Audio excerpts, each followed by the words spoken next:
Thank you so much and welcome everybody. Thank you for joining us today for our session with leaders in diversity and inclusion.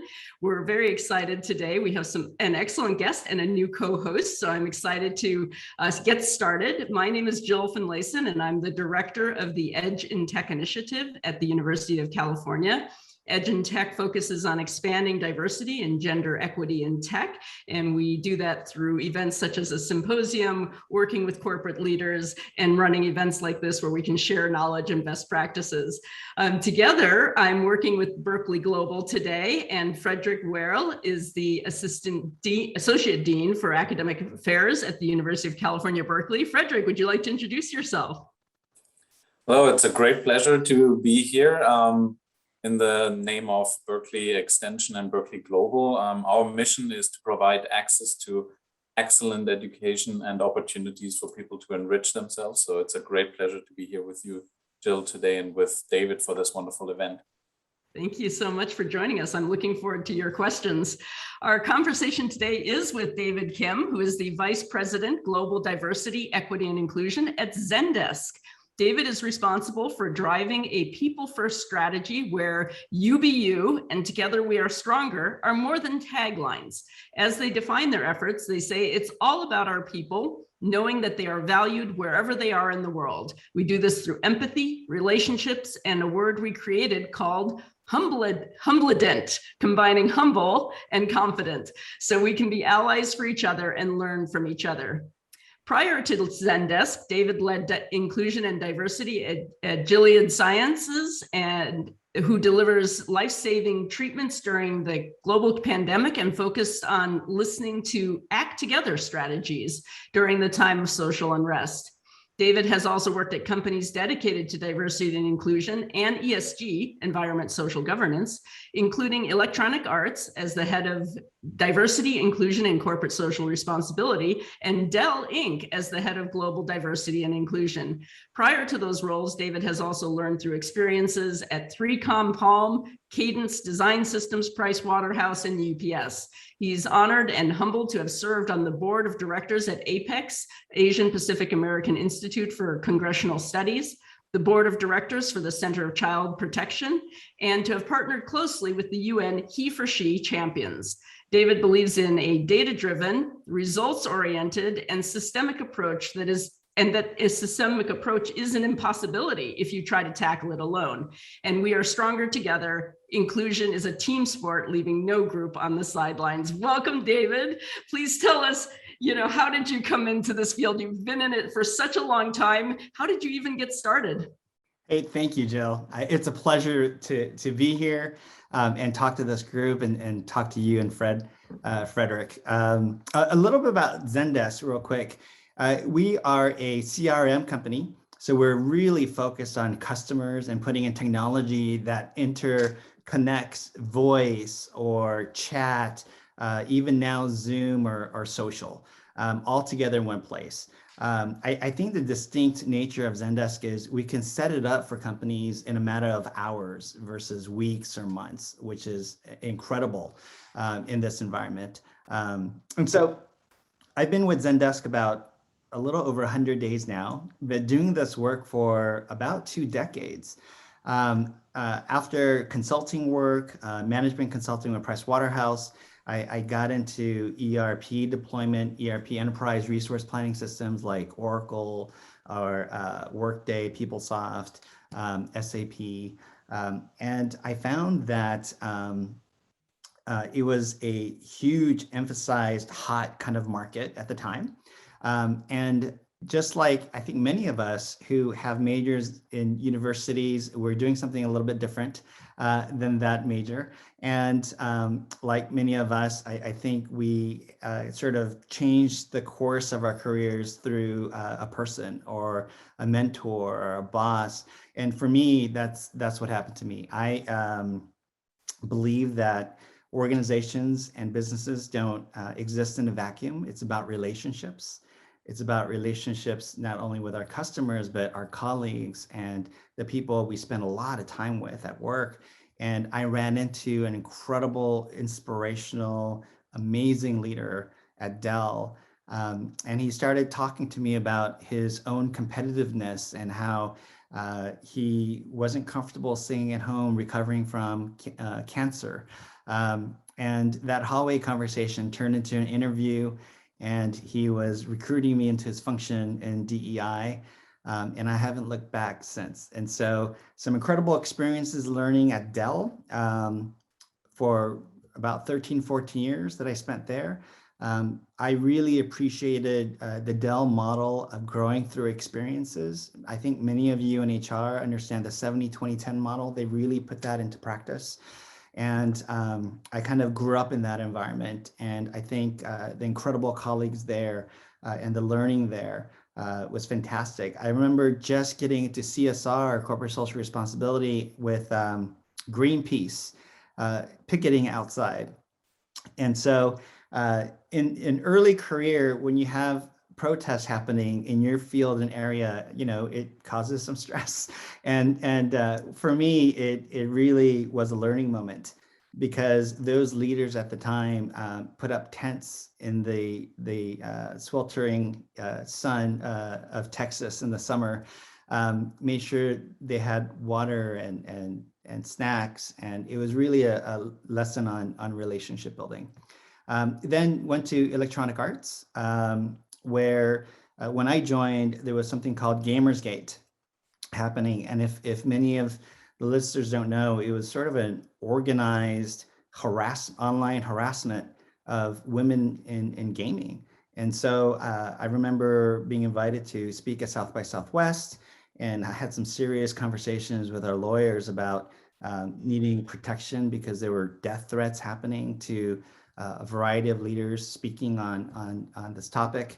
And just so very proud of that leadership team in terms of their commitment and investment and inclusion, and what that actually looked like in terms of protecting our employees, as well as supporting the value of inclusion and doing the right thing in a public way, when at that time it wasn't popular with a lot of the gamers we were interacting with, especially for certain genres. Then went to Gilead. Amazing experience there, learning, but it was very difficult. It was during a global pandemic. We had the only sort of proven treatment for COVID at the time, before the vaccines were rolled out. And it was right in the middle of social unrest. So I think for any diversity practitioner, it was sort of a time of testing, and a time of high visibility, and really putting actions sort of where those tagline statements existed in the past, and quote unquote making it real for our employees, and really addressing sort of the needs of diverse communities in our companies, and supporting them.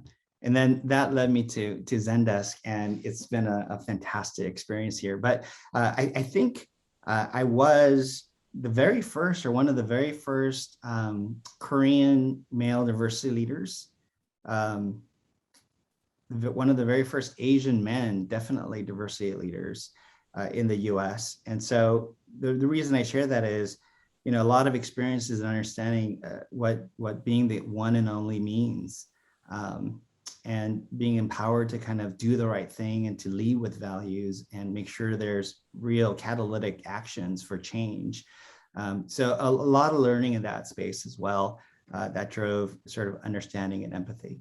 So that was a bit long in terms of experiences, but I think I was just really blessed to have those people that helped me to learn and grow, and continue to do so now.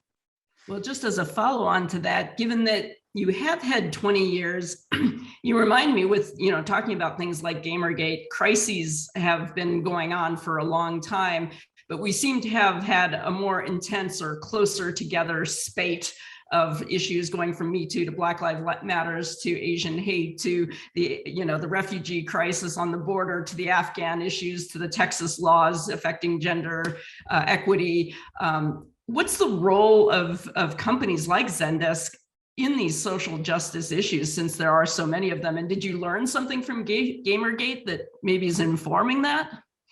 Yeah, so that's a great question. I think really for diversity practitioners, two or three things come to mind, Jill. Number one is focused on our employees and the safety of our employees, and understanding that when we walk through the doors of our companies, we don't put ourselves or separate ourselves from life, right? We don't automatically become 100% the engineer or the accountant or the finance person or the HR person. We want our whole selves to come through that door. And that means that we bring those social issues with us. We bring the importance of how we feel, regardless of our political leanings, but we feel how that impacts us, right? We know friends when we were talking about immigration, we knew people, loved ones and family members that might get deported, or we knew that, during, Black Lives Matter, for example, that there were communities being pulled over or harassed just because of the color of the skin, or that racism was alive and well. And so it's really, as a diversity practitioner, number one, ensuring that we make it very clear what is acceptable or not acceptable in our companies to support our fellow colleagues. Number two, it has to be, greater than that. So it's not about sort of how do we understand racism. There's a difference between being, understanding racism and having anti-racism kind of behaviors and actions, right? One is more of a understanding. The other is how can we proactively, ferret those things out of our culture and our processes and our policies, ensuring that all of our employees are safe physically, but also safe from an inclusion, mental health perspective, as well as from a belonging and full engagement perspective as well. And so I think those are key kind of stances of companies to say, this is our commitment to create that kind of environment in our companies in support of what we want to do for our customers, or our various priorities that each of our industries kind of articulate. But lastly, we know that in the communities that we live, we cannot as a company fight or address that social issue alone.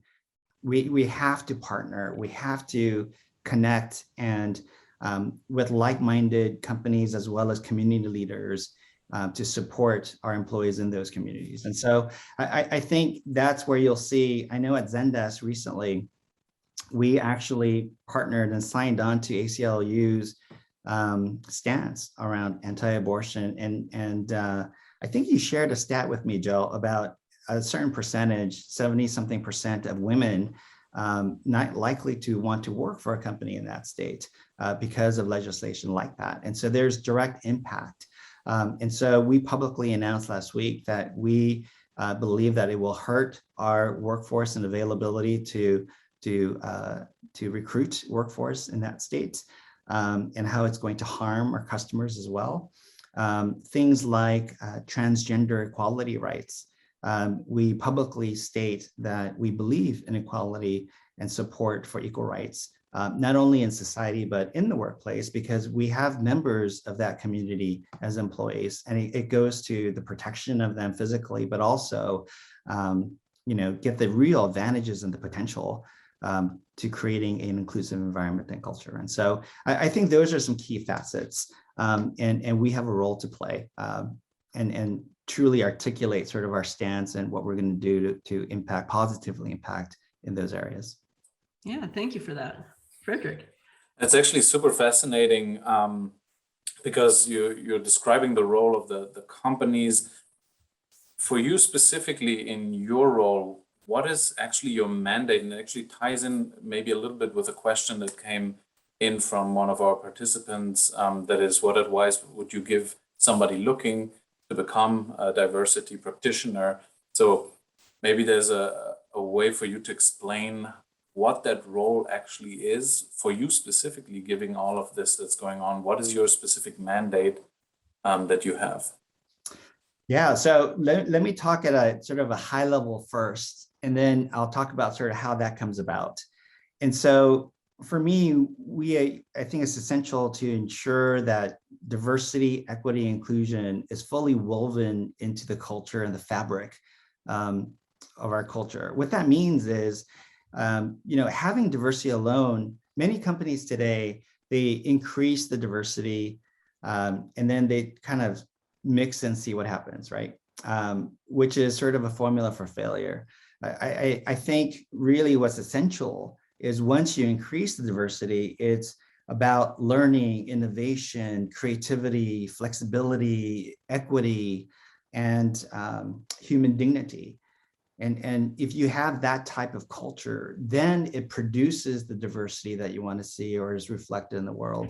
And so how do we do it, right? So now, basically for me, we started with, I think, just like any business practice, and setting goals for ourselves. And tying it to accountability measures. So we're having deep discussions now around representation goals, accountability factors like ties to compensation, publicly sharing that in terms of an accountability measure.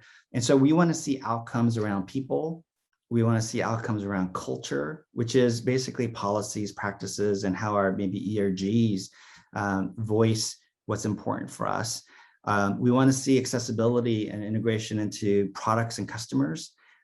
We had a fascinating discussion around startups or wealth generation for diverse communities before we kicked off this discussion. And so that's an area of focus. And then lastly, our external relationships, because we know without that ecosystem and partners, we're not able to positively impact social justice, right?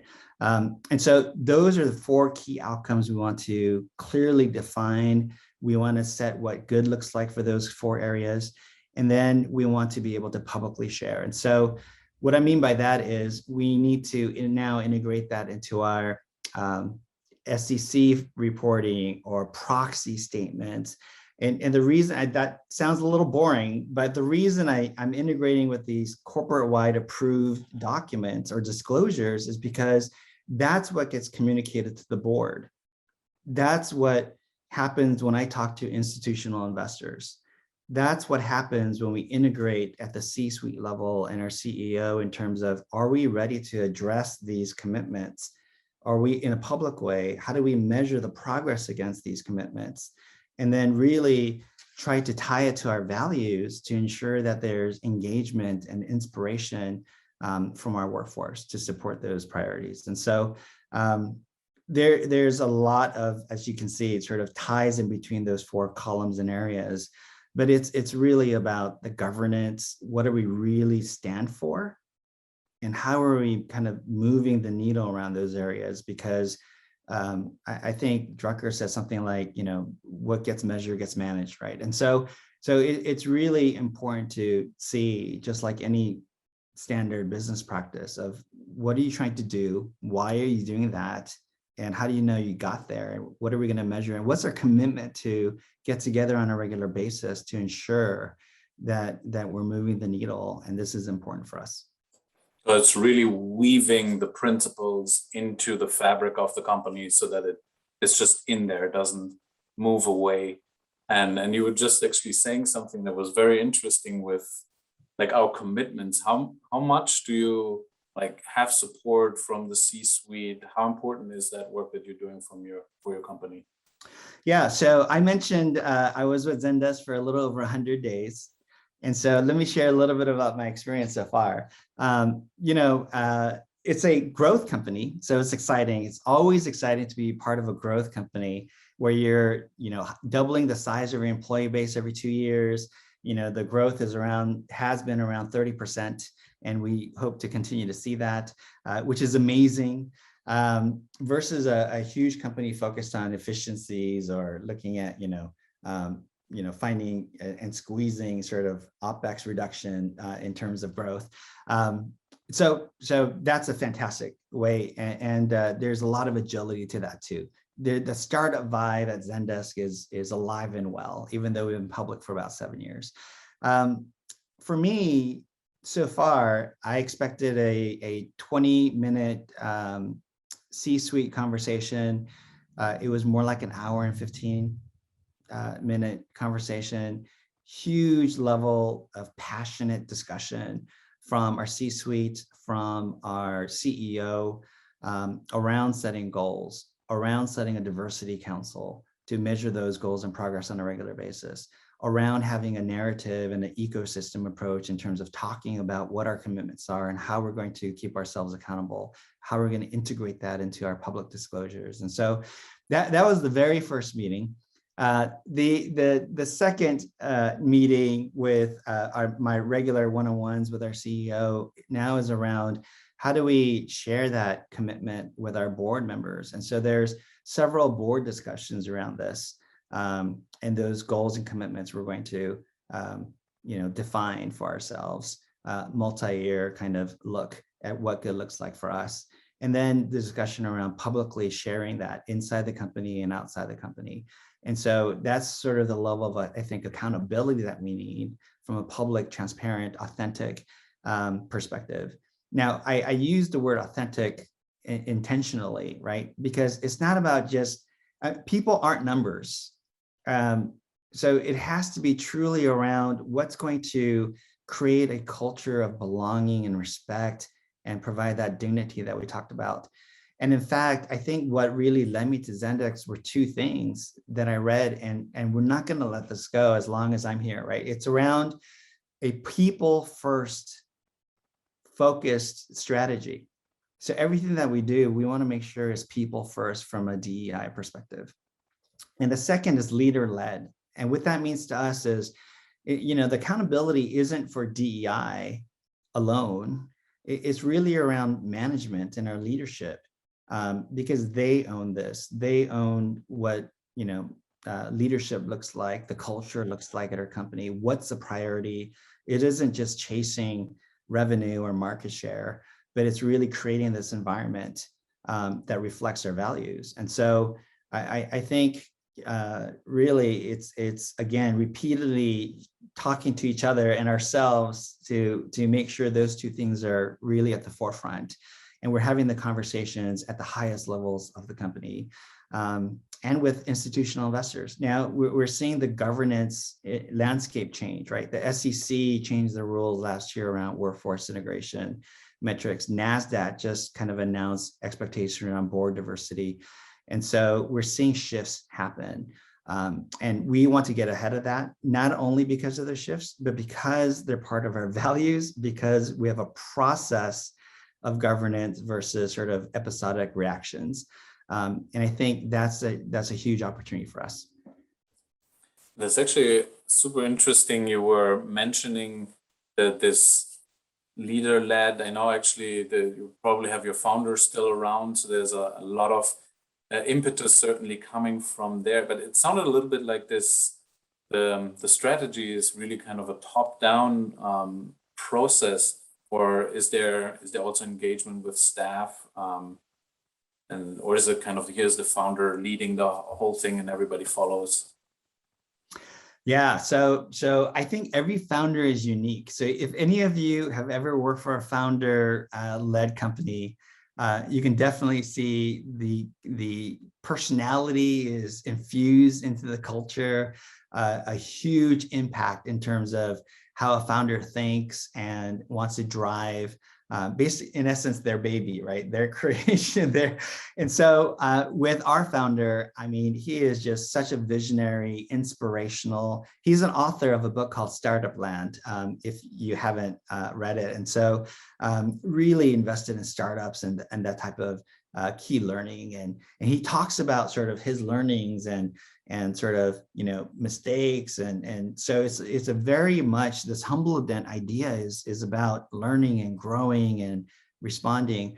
One of the key areas that he and I discussed in the interview process was, he said, hey, what do you think about, employee feedback? And they're thinking about this, or they're talking about that, or they're concerned with this. And so we really went through a huge variety of areas.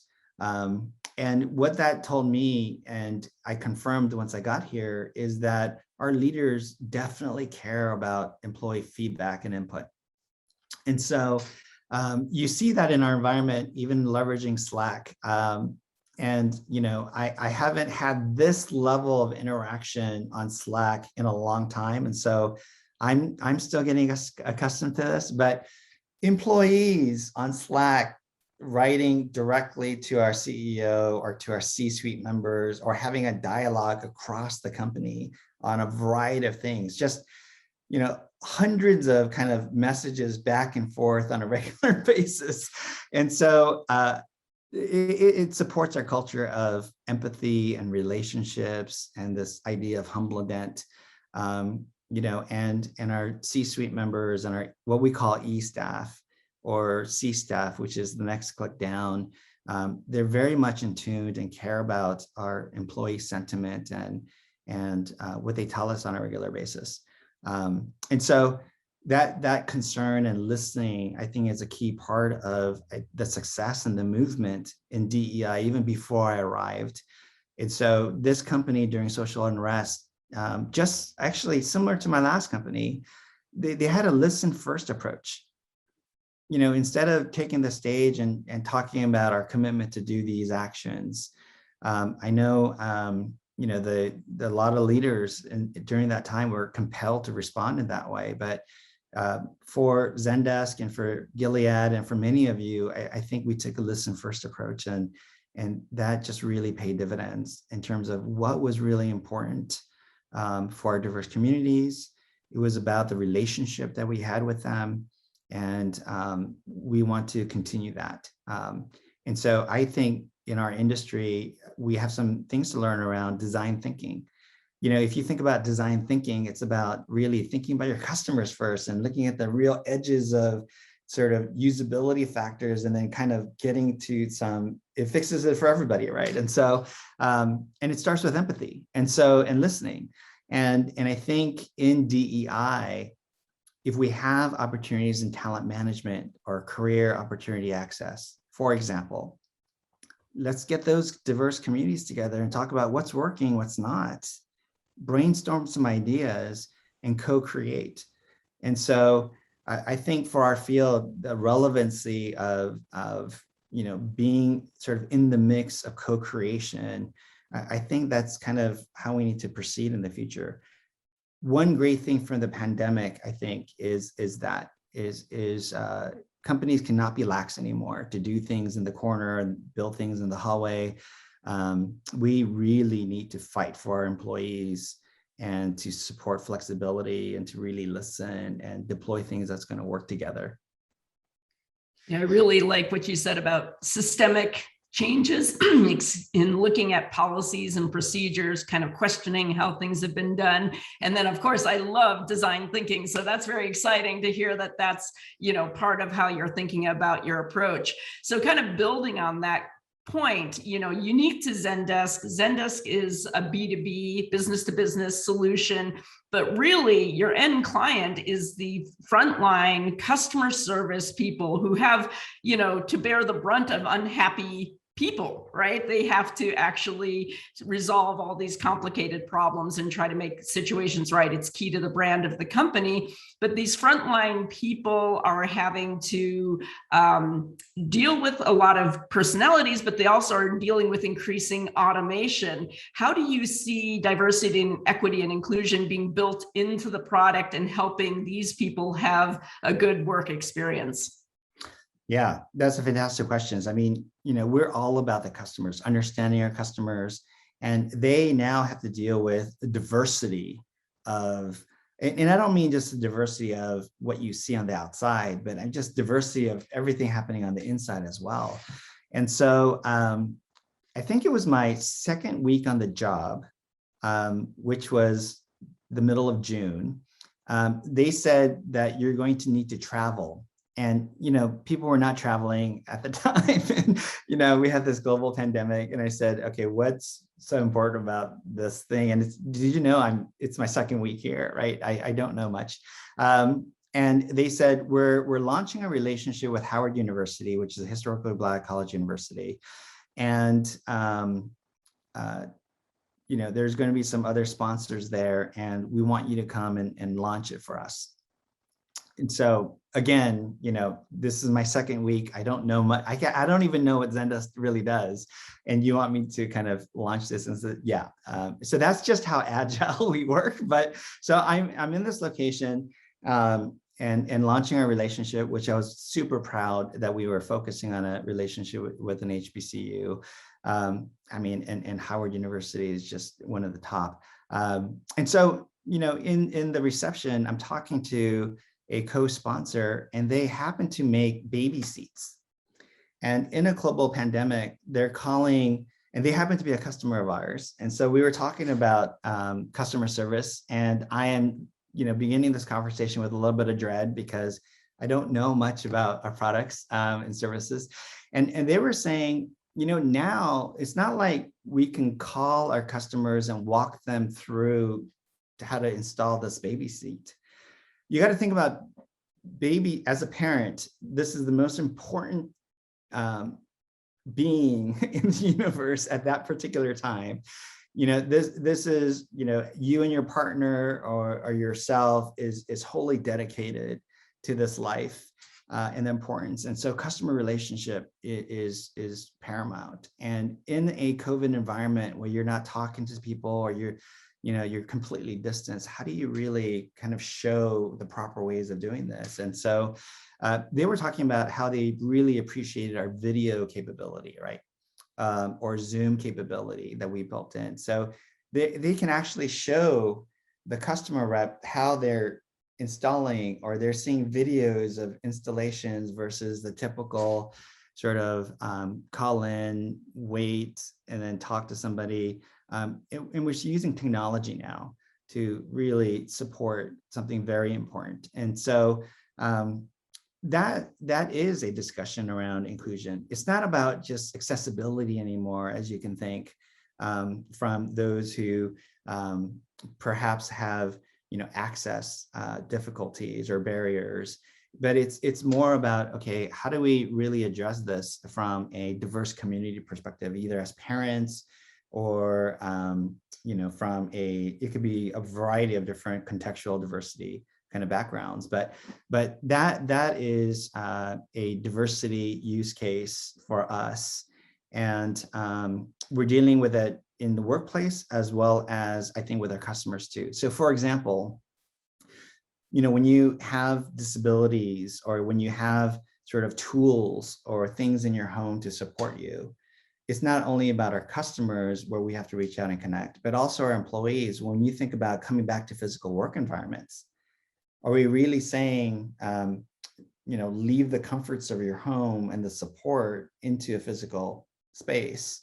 Or, when you have diverse communities dealing with microinequities on a regular basis, what does that mean when you come back into the work environment? From a culture perspective or support of our employee perspective, from an empathy perspective. And so it's multifaceted. And I think we have the opportunity to fully leverage our technology now to address a lot of those needs. Are we perfect? No, but I think we have a learning kind of attitude and mix of how do we best do that. And so I think those are the areas we want to focus on and publicly share. So where does Zendesk stand on remote work? Are you doing that for your employees? Are you helping other companies do this for their employees? Yeah, absolutely. So we're doing both. I think for us, it's about work anywhere and support the work that we need to do. For those of us who want to return to physical location, we're assessing that and we have some timeline on that. But it's really more about building a digital first environment for us and how to wholly participate. So I think I said this before. I haven't seen, the focus should be on flexibility. Flexible work solutions, I think, is the opportunity for all of us. Some of us, I think, in the workplace, and I can kind of count back in my experiences, not with the 3 organizations that I mentioned, they all had great kind of viewpoints. But prior to that, it's kind of like, if we're dealing with, we're going to give support financially to build a home office for those who work, 30 miles of our headquarter radius, but if you're 32 miles away, then, that's cut off. Or, I haven't seen so much rigidity in rolling out flexible work solutions. And I think it is short-sightedness. I think it's really, we are just like a seller's market in the housing. It's definitely an employee's market now. And I think HR, we have a huge opportunity and including DEI, to really meet the needs of our diverse employees and our communities in a way that we haven't had pressure to do before. This is going to be, we've heard this, right? The great resignation or the great reshuffle, or, going back to normal is not going to happen again before COVID. This is the new normal. And I think from a competitiveness perspective, from a culture perspective, we are going to see, I think, those companies who really provide and meet the needs of our employees as the winners, right? Just one governance tied to that is many companies, including California, are now sort of saying employees or candidates have the right to ask for pay ranges. It's going to be open.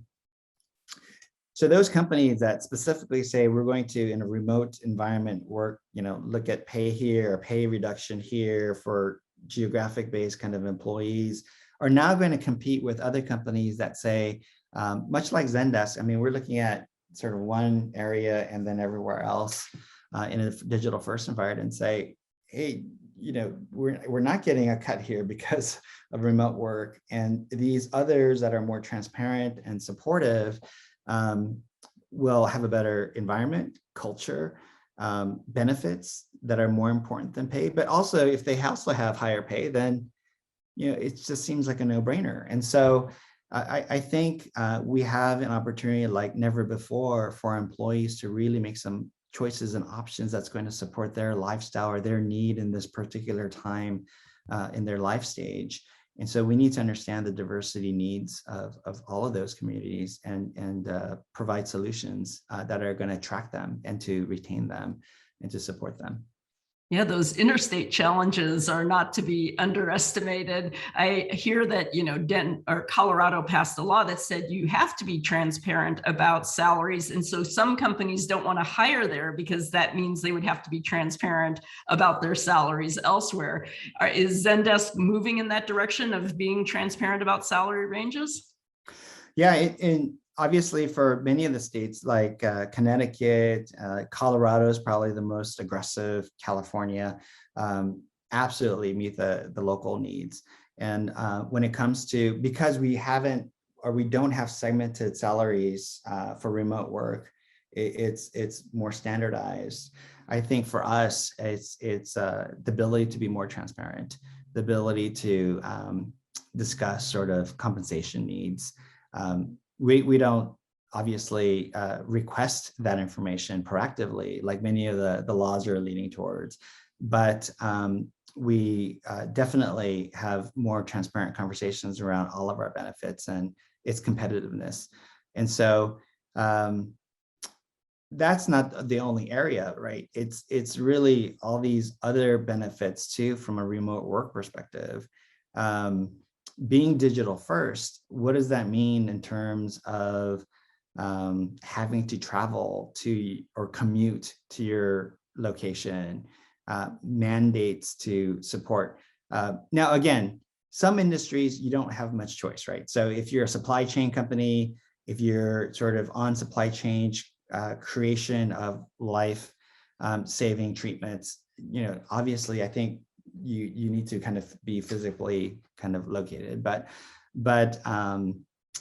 for us, we don't have that physical location need. And so I think we are providing sort of this playbook around digital first and our competitiveness to acquire and retain talent. And we're seeing positive direction from that. Would you qualify then the things that have already happened as mandatory for change?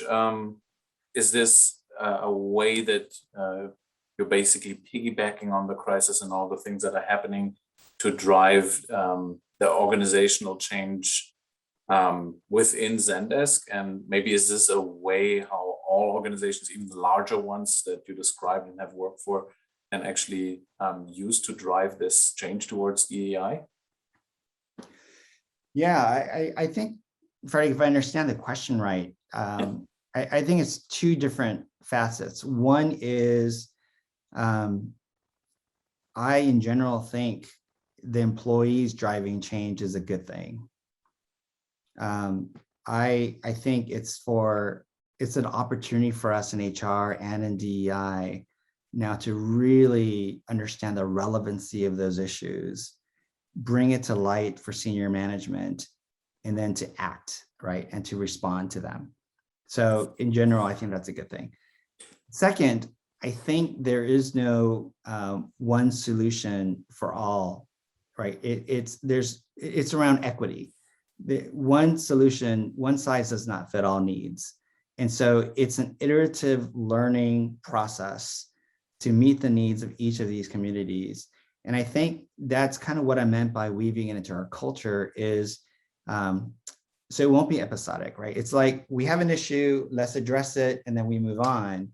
But it's more of what is the systemic way that we're going to continue to listen and act and iterate, continue to listen, act, and iterate for these various communities. And I think my answer is we're trying to create that approach, build it into the culture versus this program launch or this action to respond to a need, because we can be very reactive, right?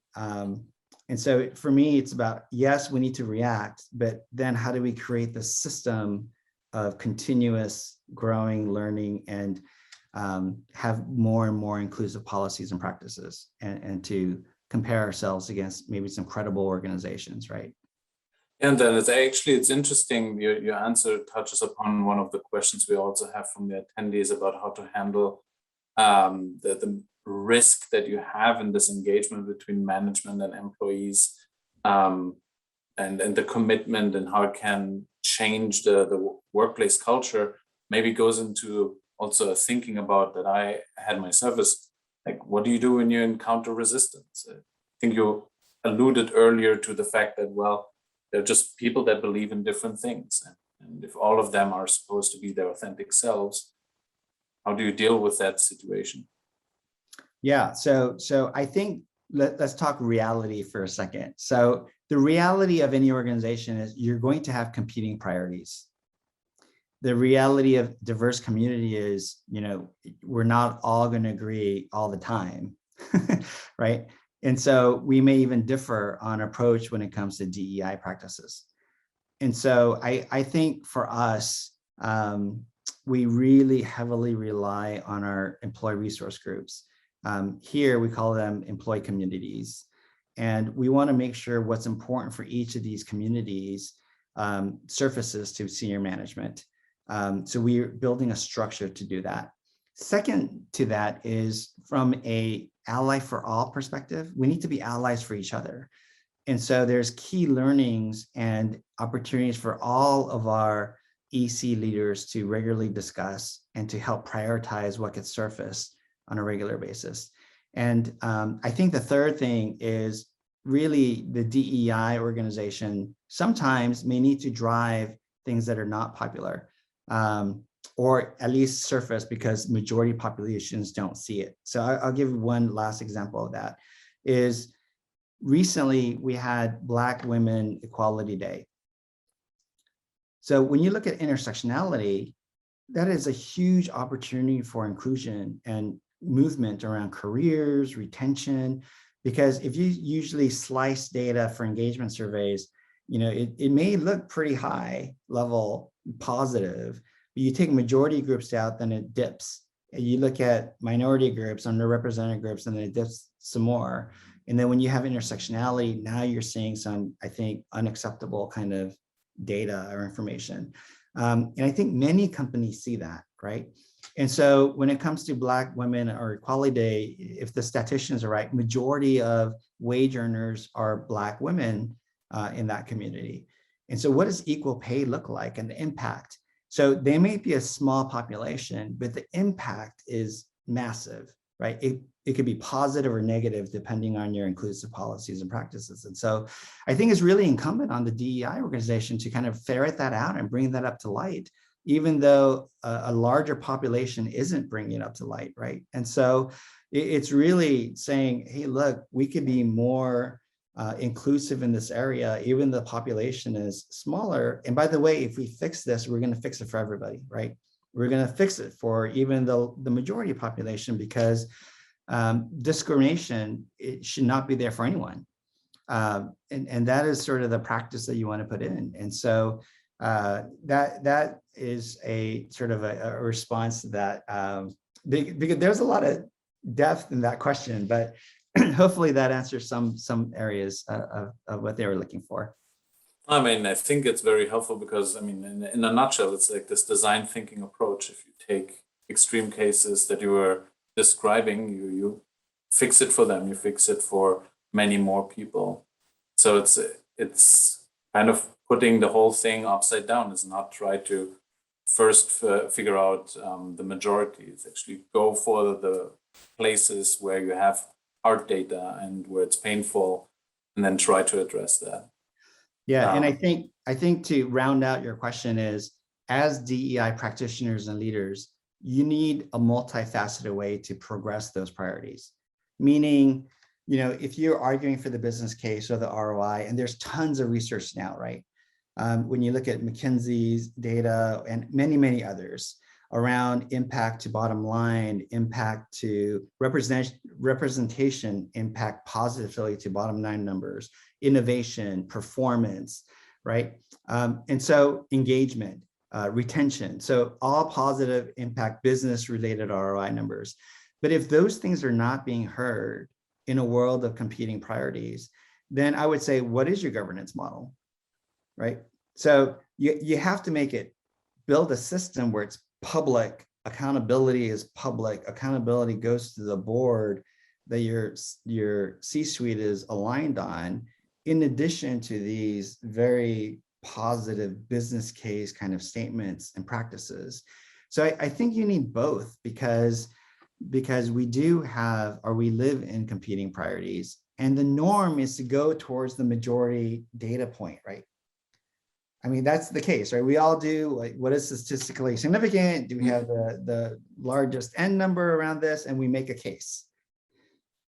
But like you said, from a design thinking perspective, people aren't just numbers. We need to really think about these other kind of facets and the impact for our people. And that begins with listening, empathy, and the relationships we have. And so I think as practitioners, we need to really think about it in a multifaceted way to progress our priorities and outcomes. Thank you so much. I think Jill, both and I just thought about we should go to the Q&A, probably. Mind meld, yes. Do you want to go ahead, Jill? Sure. I think I'll combine the first two questions that I see here from an anonymous attendee. The first is, what does a diversity champion look like at your company? And what advice would you give someone looking to become a diversity practitioner when job searching and interviewing for roles? So at our company, I think there is an opportunity. I say that because I'm fairly new, and so we have to create sort of this model. But I think, let me first say that leaders can be anyone, individual contributors, very influential. It doesn't really rely on your job title, but also it can be areas of responsibility and perhaps more senior level. So we have to identify who those champions are inside the company. Those who are really networked or have been at the company for a long time or have influential relationships with our senior leaders. And so half of that is seeing who raises their hand. The other half is really thinking about it from a talent planning perspective and putting them into some key areas like EC leadership or ERG leadership. Now you have to create a structure where it's seen as development opportunities, right? Versus not setting them up for success, meaning, these positions should be leading volunteer armies to build an inclusive culture. But if you don't have a lot of skill set in that or experiences in that, it could really negatively impact your day job, quote unquote. And so I think the other half is to say, okay, how can you contribute in that way and to voice in that way? Or if you have an environment or a workforce that supports sort of passion project areas, and I'm trying to sort of get us maybe a little bit in that direction too.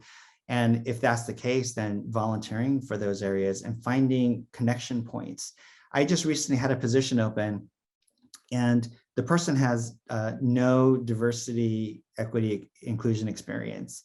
But she ended up getting the role because she actually served as a project manager for all of our diversity projects. And we were in a time crunch. We really needed somebody so nothing gets dropped and we don't lose momentum. And so that was a great way for her to bridge into the DE&I space because she had that experience. She was involved in those projects already. In fact, she was running them. And so not a huge leap. And she gets to learn moving forward. I think in the DE&I space, if you are completely far removed, depending on where in your career, I think, really one is to look at transferable skills and connection points. Many people come into DEI from legal experiences, from talent acquisition experiences, talent management experiences. Anywhere I think you can influence either the culture work or the representation work from a transition standpoint. If you are early in career, then I think right now it's sort of the renaissance period for our practice. I mean, just there's so much need and so many opportunities right now. Just jumping in at entry level, early career type of roles. There is a ton of them out there, and so I think that is an opportunity and to network as well. I think there was a leader we used to work with who mentioned your network is your net worth. And so whether it's, through case competition, whether it's through connections, it's the value you bring to this role. And to be honest with you, the reason that my initial hiring manager, Thurman, talked to me and knew me at all was because I happened to end up on a key talent list in my current job at the time, which was leading HRM, HRS. And so the leadership team knew the key talent, the diverse key talent.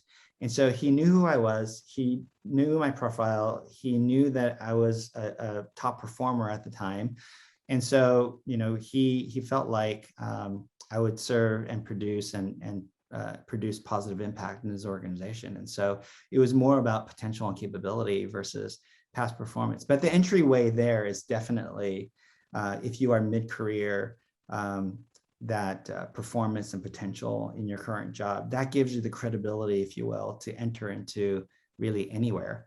And I think, with companies that support the 70-20-10 model, like Dell did, and I think our organization is moving and want to kind of apply as well, because that counteracts the great resignation, right? It's like convincing our employees, hey, you could have a career change right here at Zendesk. Here's the massive, for a growth company, here's all of these opportunities. And so, and you have the credibility because you're a high performer and you have great potential. And so how easy can we create that in our company for movement and mobility? I think that's the challenge that many of our companies are looking at. And so I would do that. And I'm, like myself, growing teams. Other DEI practitioners are growing their teams. And so I would try to network. And if you have interest in that area, and be bold and courageous about that. Don't tell yourself no first. Please, if you're part of a diverse community, stop saying no to yourself first. And so just go build a relationship. And I think opportunities will come your way. Ironically, a lot of the job descriptions for DEI do say like 7 to 10 years of experience. So I'm glad to see you reevaluating that and being more focused on what can you bring and maybe taking out some of those years of experience requirements. But that issue of net worth is your network. We know that people come in with disproportionate access to networks, especially in Silicon Valley. Any quick tips on that? Yeah. So I don't know if he's online, but recently I was speaking and somebody just reached out and said, I want to get into this area and space, and I want to learn from your experiences. And we started a mentoring relationship. And so I think now many of the practitioners, at least when I was starting, it was the case, and I still think it is, we know we can't do this alone. There has to be a coalition of like-minded leaders. And so the DEI field is small. We're very well networked with each other. I think all the DEI kind of leaders know a lot about each other. And so it's really taken that opportunity to reach out, connect. We have things like LinkedIn, and we have conferences, and we have other areas. And let me also say this. We're interested in connecting too, because of not only this coalition specific area, but in the past, 20 years ago, you saw a lot of DEI leaders with great, incredible scope, but a team of 2 people and a budget of $3, So I'm exaggerating, but that's what it felt like. But that's not the case today. You're seeing last year, many companies invest very publicly, $100 million or $200 million. And many of these companies know the importance and the impact area of the space. And so they are now growing teams, and they're now looking at how to make broader impact. And so this talent shortage of experiences or talent areas, I think many companies are really forced to look at these transferable skills. And even though those statements say 7 years of experience, Jill, I think if you make a good case for transferable skills, especially in the area they're focused on. And right now, a lot of people are focused on retention, career mobility, the culture work. And of course, diversity sourcing and hiring is a huge, and has been a huge sort of impact area. And so there are, I think, logical bridges to create. And I think that's your sort of selling point. Thank you for that. Okay, Frederick, let's do a lightning round. I'm trying to also combine some questions together here. I think that there is a few questions around the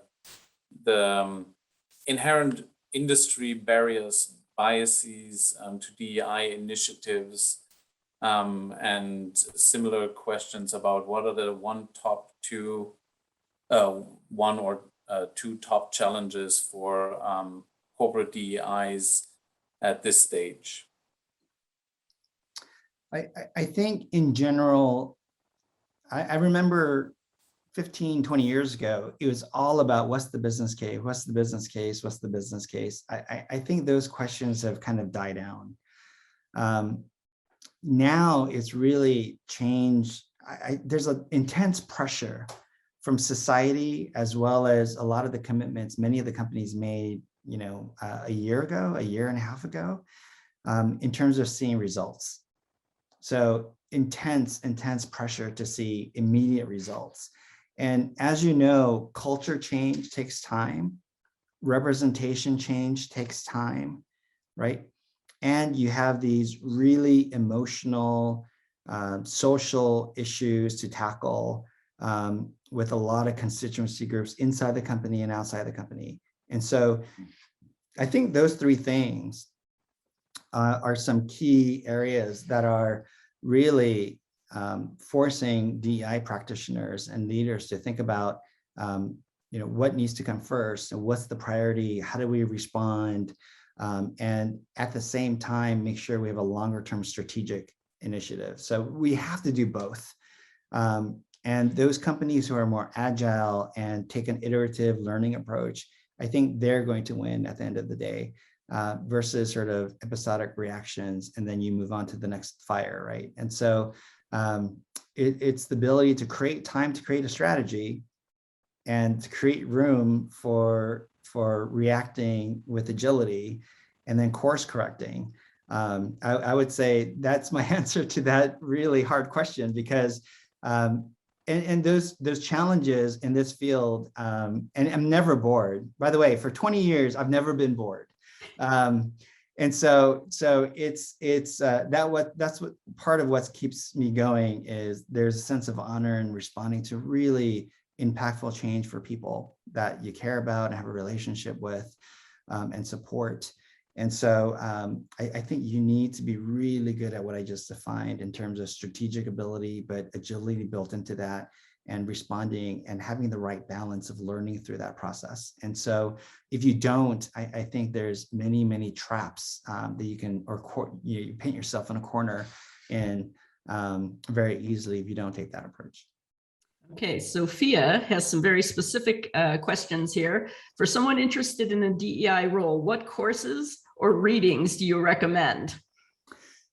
So if you're really early career, there are programs in the country now. I haven't seen it in the past, but there are now sort of programs specifically focused on diversity and inclusion. Columbia has, I see a lot of graduates from that kind of program. I see certifications now. Even INSEAD has some of those if you're outside the US. I'm sure Berkeley has some kind of thinking and programs as well. And so it's just, that's kind of coming up from a accreditation perspective. I think from a book perspective, I am a huge champion of reading books, which is fantastic. So I would kind of read that. However, I think you need what I call resume fillers for accomplishments and experiences. It supports the 70-20-10 model, right? It's like, if you want to progress in any field or transition into a field, by the way, I don't think, this career ladder mentality exists anymore. I think Deloitte framed this career lattice, right? So if you want to be, ahead of something, that you need all of these various different types of experiences. And areas exist today that didn't exist before, like artificial intelligence or data scientists or medicinal chemistry didn't exist in years past. And so the study area is fine. You need to keep up with. I keep up with a lot of research from McKinsey or Harvard Business Review or research on a regular basis. Andreas Tapia has written recent books, or Rohini from Sodexo has recently written a book. Scott, and so there's books out there, but I really encourage those research areas and papers. I really encourage going and learning through the experience. If you're early career, internships, there's rotational programs, there's case competitions. I know Berkeley and Zendesk, we have a case competition that's happening in the spring. And so there are definitely areas to get involved where you can shine and find those transferable bridges in your current organization. Excellent. And then she had one other related, or not, I guess not related, but additional question, which is, what are the initiatives that are effective in actually retaining diverse employees? Yeah, right now it has to all do with access to opportunities and career mobility. And you can understand that kind of thinking, right? It's, if I'm getting great opportunities from these 4 companies, or 50 recruiters are calling me on a regular basis with opportunities, and you compare it to your own current job, or maybe your internal opportunity, and then you have to make some decisions. And so it's, I think the winners of this great resonation are going to be companies that really think about, what does career mobility look like inside of each of our companies, especially for diverse populations, because bias is real, and systemic biases embedded unintentionally are probably designed for the majority, or one size doesn't fit all. And so we need to address those and remove those, create bias blockers inside their companies, and make sure that career mobility is alive and well, especially for our diverse communities inside our company, or we will lose the talent war, and we will see higher attrition. And so a lot of that research, not only for our company, but for many companies, are seeing that. There's an interesting research for Microsoft. They said something like 40-something% of those surveyed will look at a new job in the next 6 to 12 months. And then when they looked at millennials or younger generations, it actually is higher than that. It's like 58% or something. And some of the media, I think maybe Fortune or somebody, a media outlet even had higher numbers. And I think when you're looking at early talent, typically retention rates were about 2.5 years to access opportunities outside the company. They saw that as faster in terms of going higher, faster in terms of mobility. And so I think a lot of the companies now to really leverage technology like Indeed or Gloat, or, they have internal talent marketplace kind of availability where they can match projects and people and skill set, individual development plans, and many companies experimenting with that type of opening up opportunities inside their companies. And so that is, I think, a great way to retain talent, because people are telling us that's the number one reason they're going to these other opportunities. I think we have time. There's a lot of questions, but I think maybe we have time for one last. It's actually, I want to combine two questions, one from Olivia Perry and one from an anonymous attendee. The question from Olivia Perry is, what ways do you express diversity, inclusion, and equity strategies and initiatives to employees? So it has to do with the way of how is it expressed and communicated. And the other question from an anonymous attendee is, how do you ensure DEI work doesn't feel and come across as tokenism? So it's about these ways of communicating it effectively. Yeah, so two big questions. So let me answer the second one first. So tokenism or check the box exercises are very, I think, closely tied to episodic reactions, right? That we talked about before. I think when you co-create something, you have that employee voice or that employee experience embedded into how you're articulating action. And I think it also kind of talks to this co-creation thinking too. It's like, if we're rolling out how to address career mobility for our Black employees, as an example, and the Black employee leadership team is with me as we're rolling this out together, and we talk about our journey about surfacing the challenges, and we surface the opportunities and how we're going to roll this out together, and we're going to learn from it and iterate from it together. I think that not only increases the credibility, but then you have to tie it to senior management saying, this is something we're going to review on a regular basis and see progress on a regular basis, because we have to see the results, right? So if we don't find mobility happening because of what we thought was a great idea, then we need to kind of step back and go co-create again and look at opportunities again. And so I think that process for senior management accountability, sharing progress publicly, so every one of us can kind of see, get engaged if we want to get engaged, and be empowered to get engaged. I think it's that type of process that brings any kind of credibility to co-creation or building together. And that kind of helps to make it more strategic too, versus, a sort of a tokenism act. But the challenge, I think, there is also a level of understanding. And I think that's why Zendesk began during social unrest to train everybody, including our executives, everyone, around anti-racism training. We had to train around what unconscious bias was. So we had a common vernacular around these areas. We knew what a microaggression was.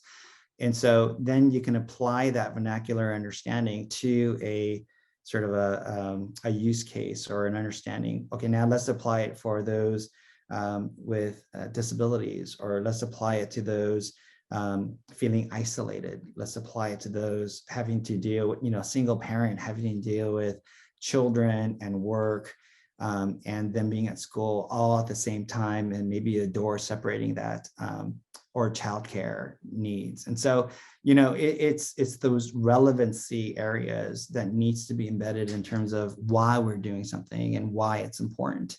And sometimes I think we fail in articulating that, right? We talk about it like a governance action, or we talk about it like, this is what we're going to do. but it's built by this group over here in the hallway, and it gets presented without sort of the people relationship or empathy kind of pieces embedded into that. And so, okay, that was way too long in that second question. I don't think I answered the first one, but I think you covered them both. And we are getting to the end, and I wanted to give you a chance to kind of wrap up with any tips or remarks that you want to share. This is about knowledge sharing. What do you wish that all the other companies were doing because it would help you in your job? What's the thing that you want to wrap up on? Yeah, so for me, I want to kind of share this notion of courage and why. And so I think it starts with, we're all human beings on a journey, right? We're definitely not perfect. We have a lot to learn and we have to iterate. And so just one, have grace for yourselves. We're in a very complex, difficult space as a profession. Two, it is worth it. The change that you invoke, you being a catalyst, it really does matter to our employees, to your colleagues, and they see you as a light, right? And that means that there is hope for positive change because they know that you're fighting for those underrepresented or those without a voice or those that are not at the table. And the good thing is, if you create that kind of system, it actually helps the companies. It actually helps your company. It helps you from a career perspective. It helps their stakeholders. It helps our customers and our communities, which is fantastic. And so lastly, it's please have courage, right? Because the courage is, I feel like, part of the job, right? So there's been many discussions where I knew I didn't have the support. I knew that what I was proposing was not popular. I mean, think about, just even tying, hey, I want to propose, we set some goals that are really hard, and let's tie compensation and your bonus to that. How does that sound? Right? And so, it may slow down what we're trying to do, but let's put in these policies so we can be more inclusive and ferret out bias. How does that sound? Or let's make your job harder by doing these things. How does that sound? And so in many cases, it's going to be, well, obviously you can flip the script on all of those, and that's the skill set experience, but it's going to take courage. And I think, many times it's an understanding, at least for me now, it's kind of like, if I don't move the needle on these places, then maybe I don't need to be in that job anymore, right? Or I'm not very effective right now, and maybe I'm not the one in this place. But I think you own your career, and I think courage is an essential space, and resiliency is a space that's absolute requirement for the DEI profession. And want to encourage sort of those two things: understanding, grace, and understanding learning, and it's a journey. Thank you for doing the hard work. Thank our audience for having courage and participating and asking these questions about the difficult work ahead, but also having the optimism. And thank you, Berkeley Global. I'll turn it over to Frederick to kind of close us out. Well, thank you so much, David. Thank you so much, Jill, and the entire team behind the scenes that made all of this happen. It was really a great pleasure to have you. Fascinating learnings, I think, for all of us. And all the best in your continued journey at Zendesk, and we're hopefully going to stay in touch and learn and see how things are going, and maybe have you back at some point. Thank you so much. Thank you so much. And our next conversation will be with Yemi Akesanya, Global Head of Diversity, Equity, and Inclusion from Groupon on October 26th. And we put some information in the chat there. But again, thank you. And thank you to our audience. We're very appreciative of your time and your thoughts.